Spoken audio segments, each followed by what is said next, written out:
Sungguh-sungguh Allah sangat ridho ketika seorang hamba itu makan ketika sesuap nasi dia muji Allah, ketika minum seteguk nasi dia muji Allah. Itu kalau orang diridhoni Allah itu wali betul. Itu untuk jadi wali itu gampang, kamu makan ridho, kamu ninjak buminya Allah ridho seneng, kamu hidup keseharian aman seneng. Nah ini supaya sampean kita semua ngaji betapa panduan Rasulullah untuk menggapai ridho Allah itu banyak yang keseharian sekali. Saking kesehariannya banyak dalam hadis dan itu sahih. Nabi menyebut hal-hal yang keseharian. Hatta ma tas'alu fi imra'atika, kamu punya uang kemudian istri kamu bisa makan, itu ibadah. Bahkan sebagian ibadah itu dicontohkan Nabi yang akhirnya diprotes sahabat, yaitu wa fi buti ahadikum sedekah, kamu menggauli istri kamu itu ya sedekah. Sampai sahabat bilang, yang benar ya Rasulullah, ayati ahaduna syahwatahu wa huwa lahu ajrun, masa urusan biologis, urusan syahwat kemudian dia dapat pahala. Nabi menjawab, alaysa law wada'aha fi haramin akana alaihi wisrun, bagaimana kalau dia meletakkan ke yang tidak benar, itu kan dosa. Nah, hal-hal seperti ini yang saya ingin teman-teman semua, saya juga agak ingin ngaji demi Anda, juga agak ingin. Itu dosa sekali ngaji kok pesanan kelompok tertentu itu enggak boleh. Islam itu untuk semua. Jadi ya cuma karena di depan saya jenengan ya seakan-akan jenengan korbannya. Itu ada ilmunya dalam usul fikih itu. Jadi orang itu harus ngaji usul fikih. Nama yang disebut, mungkin Mas Sufyan masih ingat zaman ngaji usul fikih. Nama yang disebut itu tidak jaminan sebagai prioritas perintah. Jadi misalnya gini, kebetulan yang di depan Nabi itu Abu Dzar. Nabi ya bilang, ya Aba Dzarin ini uhibbuka misalnya, atau ya Mu'ad ini muhibbuka, atau ya Abu Hurairah ini uhibbuka misalnya. Banyaklah riwayat yang Nabi nyebut ya Aba Dzarin, ya Mu'ad, ya Abu Hurairah. Kemudian misalnya Nabi meneruskan khitab, ini uhibbuka, saya mencintai kamu, fakul dubur sholatin, atau sebagian riwayat disebut fala tada'anna dubura kulli sholatin, Allahumma inni ala dzikrika wa syukrika wa husni ibadatik. Saya mencintai kamu, siapa saja, Mu'ad bisa, Abu Dzar bisa siapa. Saya mencintai kamu, mohon kalau habis sholat kamu jangan lupa wiridan Allahumma a'inni ala dzikrika wa syukrika wa husni ibadatik. Ya Allah, tolong kami permudah supaya mudah ingat engkau. Anda tidak bisa mentang-mentang, wong nama saya Parmin, nama saya Purnomo, itu yang diperintahkan Mu'ad misalnya. Jadi yang disebut satu, tapi khitab itu untuk siapa saja. Saya teruskan ya. Jadi saya mohon semua kita melakukan kebaikan itu, kalau dalam kaidah fikih disebut al yakin la yuzalu bisyak. Banyak kebaikan yang kebenarannya itu 100%, tidak punya efek samping ke pihak lain, ke kelompok lain, ke komunitas lain. Yaitu tadi misalnya Anda makan dan itu murah sekali, hanya butuh satu piring, setiap punyaan kamu muji Allah, setiap minum kamu muji Allah. Itu redaksinya Rasulullah SAW disebut Allah sangat ridho ketika seorang hamba makan kemudian dia memuji Allah, atau minum kemudian dia muji Allah. Logikanya gampang, negara seperti ini yang kamu harapkan bentuknya kayak apa, mertua, ipar, komunitas, tetangga, itu nyata terjadi itu kan belum pasti. Sementara yang mesti terjadi adalah kamu butuh makan, kalau tidak mati. Butuh minum, kalau tidak mati. Butuh bumi yang nyaman ditempati, kalau tidak kita juga mati. Sebab itu Allah kalau menyebut nikmatnya itu hal-hal yang keseharian. Alladzi at'amahum min ju'. Allah itu siapa? Allah itu yang menciptakan kamu bisa makan. Tidak berlebihan. Allah itu yang menciptakan kondisi sosial itu ideal. Zaman Nabi itu ya ada orang munafik. Orang-orang pilihan Allah itu juga diuji orang sekelilingnya yang macam-macam. Semua diuji sesuai konteks zaman dan waktu. Nah, tapi ada ibadah-ibadah yang selalu disarankan Nabi. Sampai Nabi itu pernah ditanya, ayul islami khairun ya Rasulullah, Islam terbaik itu gimana? Jawaban Nabi itu unik.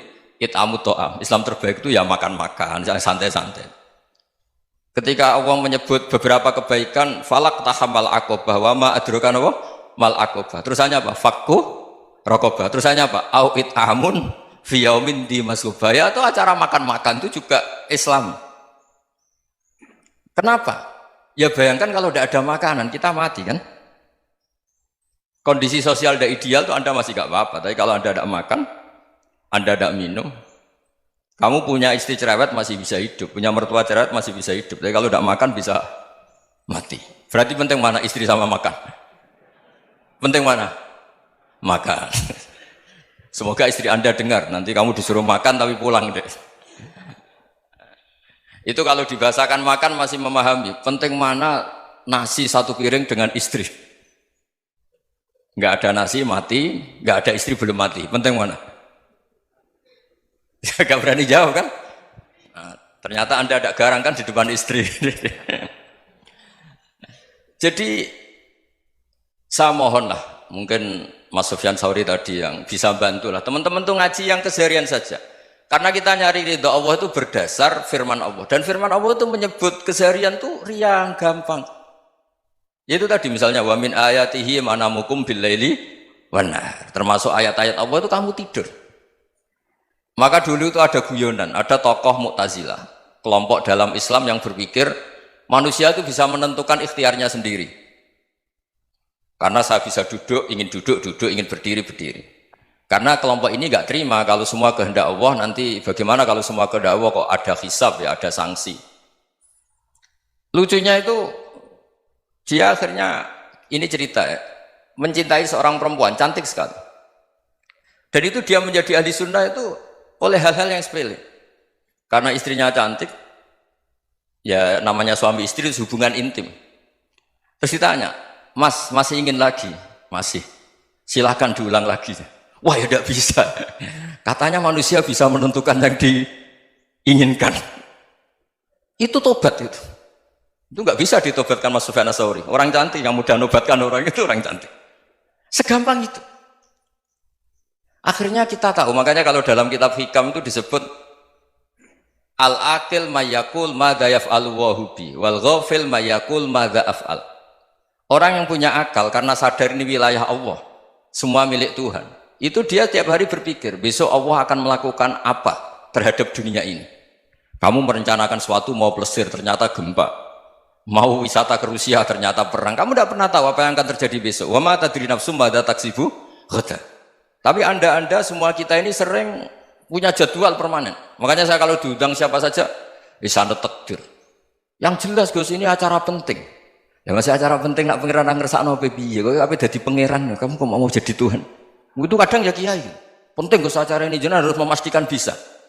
Loh kamu itu yang ngajarin tauhid, sesuatu itu biadillah kok bilang-bilang apa pasti. Kalau maksa terus tak tobatkan kamu kata saya. Ya kalau gitu Gus bilang insya Allah. Wah itu hati saya, fisik saya, roh saya sudah bilang insya Allah. Tidak usah kamu latih kata saya. Nah hal-hal tauhid keseharian itu gampang sebetulnya.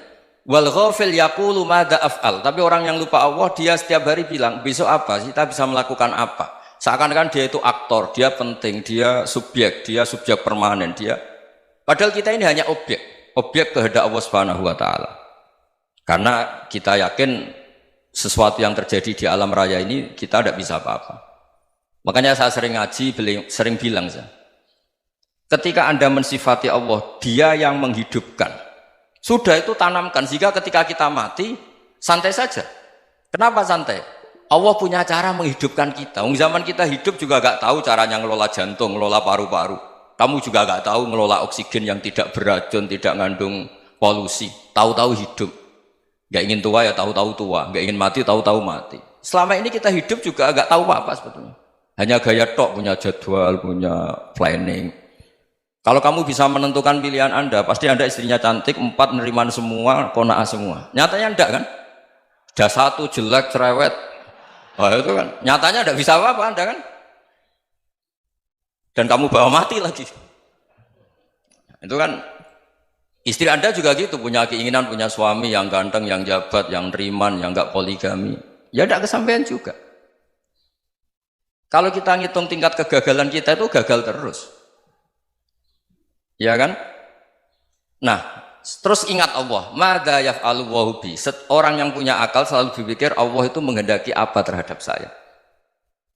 Lalu sama-sama orang melihat orang yang serius, itu kata Anda itu pemikir berat, serius, senang punya tokoh yang merengut karena kamu anggap serius. Tapi sebagian orang anggap orang yang serius itu wong merengut, wong masam, wong muka kok ditekuk. Jadi sama itu hati ya muqallibal qulub tsabbit qalbi ala dini, karena kita nggak tahu cara berpikir kita tentang orang lain, tentang sekeliling kita. Misalnya kita orang baik yang jenis ngrumat fakir miskin, ada orang bangun masjid mewah itu janggal. Apa artinya masjid mewah kalau banyak orang kelaparan? Tapi kalau yang jenis pendidikan, apa artinya masjid mewah kalau tidak bisa ngaji? Nanti yang jenis infrastruktur, apa artinya ini kalau semuanya punya sudut pandang yang berbeda-beda. Dan Islam mengapresiasi semua kebaikan. Tapi katakan semua kebaikan itu adalah kehendak Allah Subhanahu wa taala. Karena apapun baik Anda itu pakai fasilitas yang diberikan oleh Allah Subhanahu wa taala. Sehingga ini yang disebut kulillah sumadarhum fi khawdihim yal'abun. Ya kembali tadi ke tema-tema bahwa keseharian Anda ini sudah Islami. Saat Anda tidak bisa melakukan apa saja. Saya sering ada jenazah, biasanya kalau tetangga meninggal saya sering disuruh ngelepas. Saya bilang orang ini baik karena sering ngelamun di rumah, sering nganggur di rumah. Ditanya sama anaknya, kenapa Gus nganggur baik? Ya kalau dia nganggur artinya juga agak berbuat sesuatu yang maksiat kan? Ya kan? Orang nganggur di rumahnya ya tidak bunuh orang, tidak maling, tidak korupsi, ya namanya nganggur di rumah. Lah cuma istri cara pandang nganggur gak menghasilkan uang gitu. Tapi juga gak menghasilkan kriminal kan? Jadi sebenarnya Islam itu makanya kalau sampai ngaji usul fikih itu ada kitab usul fikih namanya Lubul Usul, itu terkenal sekali di pesantren itu. Itu kalau ngapresiasi keseharian itu luar biasa. Isma min mubahin illa wa yatahaqqaqu bihi tarku haramimma. Karena keseharian yang mubah saat Anda lakukan itu ada kehebatan yang luar biasa, yaitu meninggalkan haram. Makanya dulu banyak orang-orang alim ketemu temannya itu guyon sampai semalaman. Itu biasanya yang semangat Islam itu kiai kok tidak tahajud, kiai kok tidak witir. Orang yang sedang mapan uangnya banyak, malam itu tidak kelayaban itu sudah luar biasa. Melawan nafsu supaya tidak maksiat itu sudah luar biasa. Supaya lupa guyon sama temannya semalaman sampai subuh. Gejolak-gejolokan mengenang zaman miskin, zaman kuliah nggak jelas, zaman apa. Melihatnya jangan tarkut tahajud. Seperti ini meninggalkan tahajud, tapi meninggalnya ini talkul muharramat. Jadi kayak apa hebatnya? Sehingga Imam Ghazali punya riwayat yang agak unik. Hatta takuna ibadatu akhiri hadil ummah iku an-naum. Sehingga suatu saat ibadah terbaik umat ini itu tidur.